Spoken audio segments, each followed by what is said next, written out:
Mes chers compatriotes, chers Congolaises et Congolais, vous qui êtes au Congo et à l'étranger, il y a des choses qu'on doit se les dire. Je sais bien qu'on dit souvent, toute vérité n'est pas bonne à dire.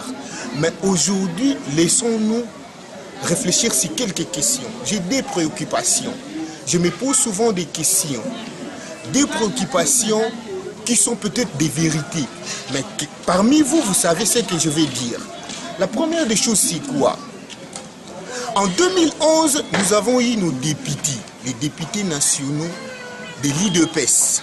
Nous avons eu nos députés nationaux, notamment nous savons le député Sami Badi Banga, qui est le président du groupe parlementaire IDPS. Il est dans notre Assemblée nationale de la République démocratique du Congo.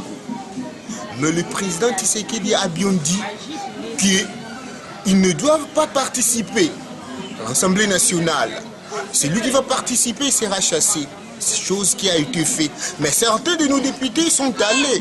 Nous savons ceux qui ne sont pas allés et nous savons aussi ceux qui sont là-bas à l'Assemblée nationale. Ils étaient chassés du parti.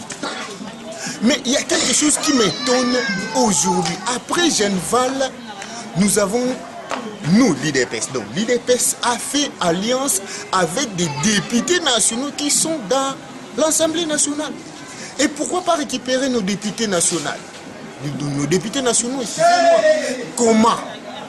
Vous voulez quelque chose et son contraire à la fois. Vous ne voulez pas vos propres députés qui sont à l'Assemblée nationale, mais vous faites alliance avec les députés nationaux qui viennent de l'extérieur. Posez-vous la question, mais pourquoi?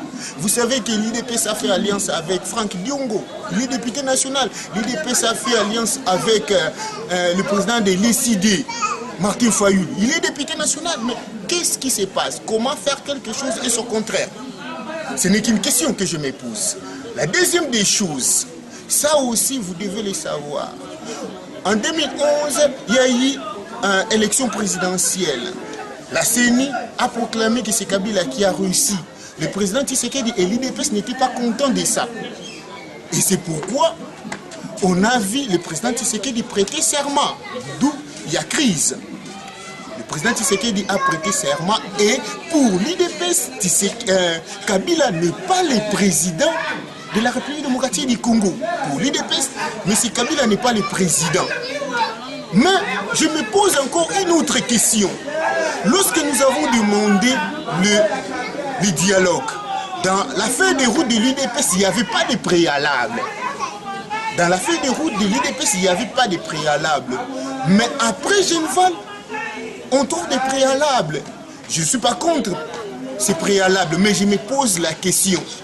L'IDPS qui accepte après Genval ces préalables, qui pose ces préalables pour aller au dialogue, il le demande à qui? Au président qui l'a refusé, président Tshisekedi qui a prêté serment, comme on le dit, président légitime, ou bien à Kabila qui va faire sortir ses prisonniers de guerre, président légal. Je ne fais que réfléchir. Posez-vous ces deux questions. Vous allez comprendre. On veut quelque chose et son contraire à la fois. Dialogue ou pas dialogue? Qu'est-ce qu'on doit faire? Devons-nous envoyer notre population à la guerre? La population qui n'a pas d'armes? L'IDPS qui prêchait autrefois la non-violence commence maintenant à entendre seulement de mettre les Congo KO. En tout cas, il y a des choses à se poser des questions. Je n'ai rien dit dans le lobby d'Angelo Komorote. Je n'ai pas de question. Et Dengai. Ciao.